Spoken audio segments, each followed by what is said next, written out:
final score of this game, 42-21, but was it 21-21 going into the fourth quarter? Sure was. This is a close game going into the fourth quarter, and now you look at the score and it looks like a runaway. Not necessarily indicative of how close the game was for most of the contest. Top 5 graded players for the Minnesota Vikings. At the very top of the list, it is an incredible wide receiver duo that they have there. Jordan Addison with a 90.1, Justin Jefferson then with an 89.7, running back Aaron Jones with an 80.8 himself, and then cornerback Byron Murphy a 76.4, and cornerback Fabian Moreau with a 75.1. Sam Darnold in this game, 90.9 PFF grade. On Atlanta's side of things, guard Chris Lidstrom, 89.8. Center Drew Dahlman with an 84.5. Offensive tackle Caleb McGarry, an 81.0. Wide receiver Darnell Mooney, a 79.7. And the number 5, rounding it out, offensive tackle Jake Matthews with a 77.8. Kirk Cousins in this one, some good, some bad, some big-time throws, some turnover-worthy plays. 76.6 overall grade is what he had at the end of the day. Stat that told the story here, Dalton. Real quick on those Falcons grades. I was mad when I saw them when I was filling them out because I'm kind of peeved with Darnell Mooney. The next person behind those 5 on that list is their left guard Matt Bergeron. We were this close to having all 5. To having all 5 offensive linemen as their top 5 guys. And I saw that he was the next one, and I got kind of annoyed. I was like, man, I kind of wanted to see that. We need a game at some point here where all 5 just offensive linemen are the top 5. That's America's team. That would be awesome. America's team. It is. All right. Sam Darnold. This is the story today, isn't it? Trevor, you a blues guy? Like music? Yeah. Yes. I was wondering either you went music or St. Louis blues. No, I know you're a Lightning fan. We know that. Yeah. Actually, I like blues music. Yeah. It's great. I can't say like I listen to a ton of it, but when I hear blues music, I enjoy it. Oh, I do. It's great. Okay. You seem like somebody who would enjoy it. Of course. They call me the old man of the bunch around here. They do. Don't they? Okay. Yeah. So, from Tampa, actually, I was shout out. When I'm walking over here, I usually listen to music on the walk here. Okay. And today, Tampa blues artist, Selwyn Birchwood. Okay. You ever heard of him? I have not. If you go down to Tampa, go see him. He's fantastic. Okay.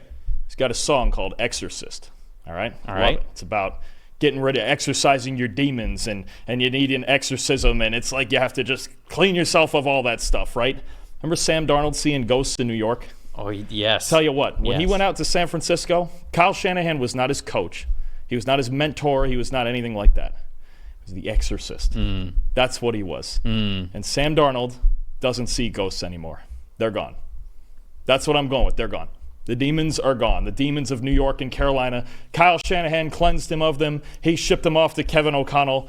And now we have a cleansed, spiritually free Sam Darnold. And I have numbers to prove it, and here's what I mean. Under pressure in this game, 5 for 8, 173 yards, 3 touchdowns, 3 big-time throws.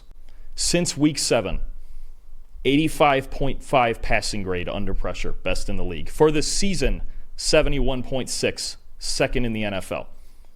No more ghosts.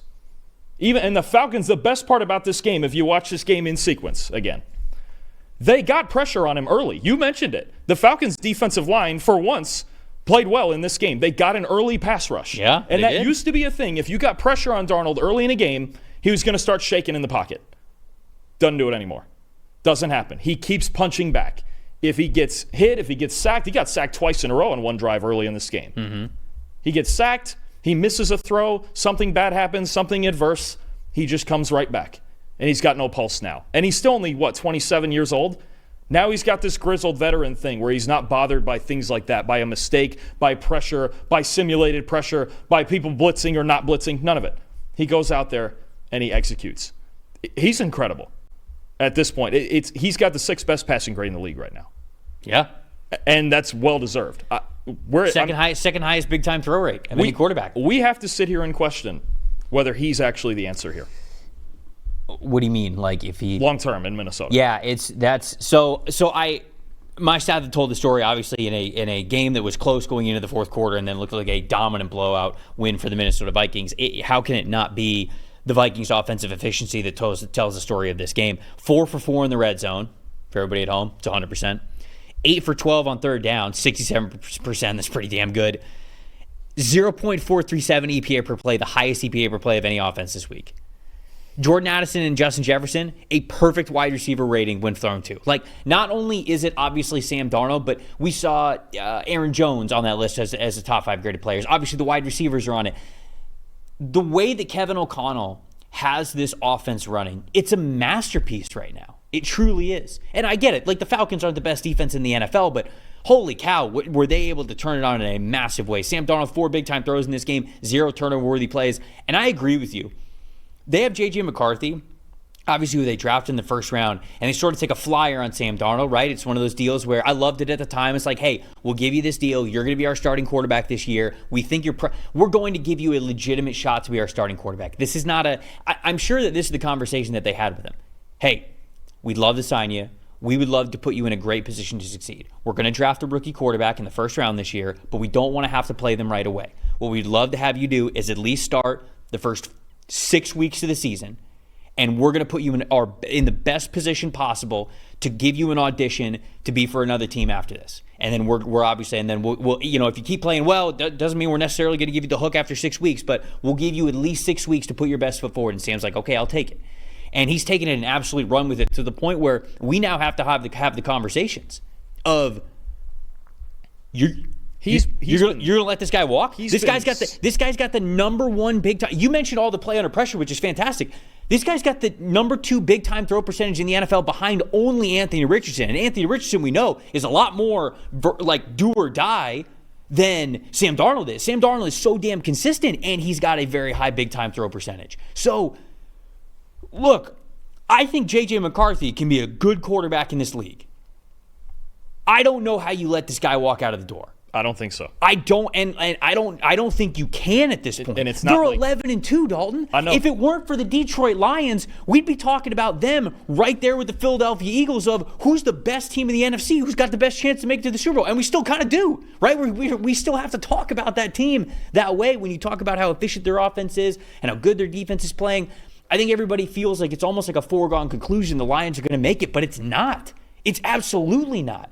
All the Vikings have to do is if they get matched up against the Lions, whether it's in the conference championship round, divisional round, wherever it's going to be, you just got to beat them once. You don't got to beat them 10 times. And they played them to the wire already. Right, you just got to beat them once. They can absolutely beat the Detroit Lions once. They could absolutely beat the Philadelphia Eagles once. And the reason why is because of a culmination of a lot of things, but the biggest piece of the puzzle is Sam Darnold.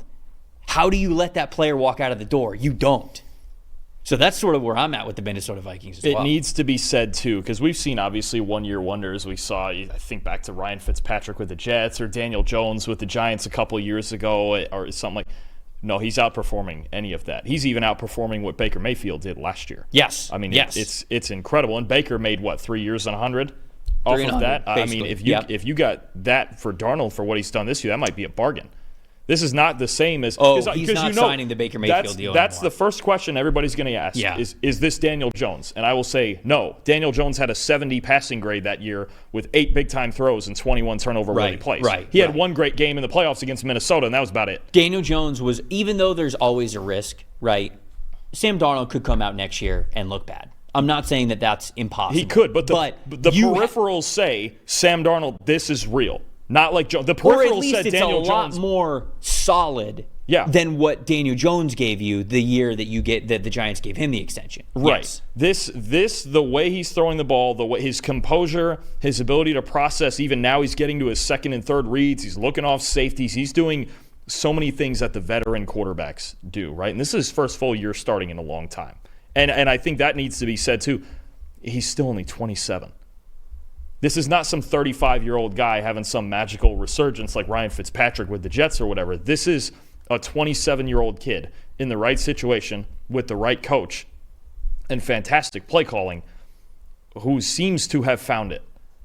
I mean, there's late breakouts and things like that, and he was so young when he came into the league with the Jets, and we know the Jets develop quarterbacks. I think it's a completely different situation. I think you have to think about it if he's going to continue to play this well. This is insane. And it's not a great quarterback class either, right? So you don't necessarily have that sort of to fight against things. Not that they would have drafted a quarterback, but to say there are going to be other teams that are going to be gunning heavy for Darnold. Absolutely. So bringing it in the conversation of if you're going to sign him again, it's going to be a lot more than the Baker Mayfield deal. But again, if you think you found your answer at quarterback, you take it. Yeah. Because at this point now, you've got, at least now we're 13 games in, you have a known commodity. J.J. McCarthy is a completely unknown commodity coming from a low-volume passing school and off of a season-ending knee injury before it even started. And again, they already have the roster, right? They have a win-now roster. They've already paid Justin Jefferson, right? Like, you had the free agents that you brought in last year. Now, obviously, things are going to change, but I think the Vikings have they've got like the 6th or 7th most effective cap space in the NFL next year. They can sign Sam Darnold. And at that point, it becomes the Family Guy meme, right? When you talk about J.J. McCarthy. Yeah, a boat's a boat, but the mystery box could be anything. It could even be a boat. Right? And like that's the analogy that we're talking about here. And if that's the case, you'd probably rather just give Sam Darnold the money. Ones too. I always love that. I always think about that analogy, even still to this day. But anyways, so the Vikings, fantastic. Most impressive. I think actually you go with your most impressive because then I'll give it mine. It helps to have elite weapons, and that's what Justin Jefferson and Jordan Addison are. When you talk about Jefferson with a $132 and Addison with 133. Addison 3 touchdowns, Jefferson 2, both of them with receiving grades above 88. And I know, again, then people are going to go, well, Sam Darnold's propped up by his weapons. Okay. He's still getting them the football. Like, Judd Burrow has Chase and Higgins, and Allen used to have Stephon Diggs, and everybody, Joe Montana had Jerry Rice. Cool, he's propped up by his weapons. This entire offense is executing, but when you have 2 elite receivers like this, and Jordan Addison, to me, from what we've seen this year, he's moving into that category. He's getting into that top 15-ish receiver category. He's just incredible, especially what he did yesterday. And most disappointing just goes right on the other side of it. The Falcons' secondary is just falling apart now. And it's unfortunate because this is the 1 week. Actually, last week, too. They had 5 sacks last week. They finally are getting a pass rush after being second to last in pass rush grade most of the year. And now the secondary's imploded. And they had a 38.3 coverage grade and 9 explosive plays allowed in this game. That entire matchup defines what this game was, which is the Vikings with everything they have and as well as they're playing, just shredding the back end of this Falcons defense. I'm going to give credit to the front of that Falcons defense, though, because over the last couple of weeks, they're playing pretty dang well. We've talked about how pass rushing for the Falcons has been the Achilles heel for them for a long, long time. 75.5 team pass rushing grade this past week, 4 sacks, 18 pressures, 54.3 pass rush win percentage as a team. That was the second best single game output this season for every single number in all those categories. Sacks, pressures, win percentage, all of that. It was the second most efficient day that they've had on the blitz as well this season. They have been much better at the blitz. Simulated pressures are up over the last couple of weeks. Less secondary blitzes as well, so they're blitzing just more from the box defenders than necessarily the safeties or the slot corners or cornerback blitzes, anything like that. Arlen Ebiketie, Matt Judon, Caden Ellis, those guys really showed up yesterday and were able to play very well. So for the Falcons defensive line, them coming alive here in the second half of the season is very, very nice to see because you're at least hoping that even if you don't make the playoffs, which they certainly still could, the Buccaneers now take a lead, but they own the tiebreaker over the Bucs, so it's still right there. You at least want to go into next season hoping that you don't have to replace like 5 different spots on the defense because nobody can really get after the passer. That's what you're really hoping for at this point, so it's good to see them move in the right direction. Most disappointing for me continues to be Kirk Cousins. 2 turnover-worthy plays, 2 interceptions in this game. He had 2 big-time throws as well. I don't want to take that away from him. But, even if the Falcons were to win that division, I'm picking whoever they're playing. Yes, and I think with Cousins... It almost feels as though the Falcons are just trying to get to the end of the year and stay competitive to where they can go, we gave Cousins a full year, but we think Michael Penix is the right guy moving forward. I don't doubt that they're trying to win the division. That was the whole point of getting him in the I don't think they're actively sabotaging the team, but here's where we've gotten to. He's holding them back in a lot. Yes, here's where we've gotten to. They're playing the Raiders next week. The worst. Oh, yeah, they have a pretty soft schedule moving forward. Right. Yeah. If for some reason they were to lose next week and a part of it is him turning the ball over, that'll be his last start of the year. That's the team. They have by far the worst coverage grade. That's the worst secondary in the league right now, the Raiders. They're bad. If he can't be productive and for some reason in what just became a Desmond Ridder revenge game, if they go and lose to the Raiders next week, I think he'll be out of the starting role next week. After if they were to lose that's a must win because the Bucs have all the momentum. And especially if you're 2 games behind with 3 to go, even with the tiebreaker, I think at that point, and coming off a loss to the Raiders, you would have to mix it up just to do it. You'd have to give Penix a shot. I think next week they have to come out and play well, or there's going to be massive changes. I would agree with you. Did you do most disappointing? Yeah, Falcons secondary. Falcons just secondary, the back end of that. Just not an easy assignment, but that's a rough day.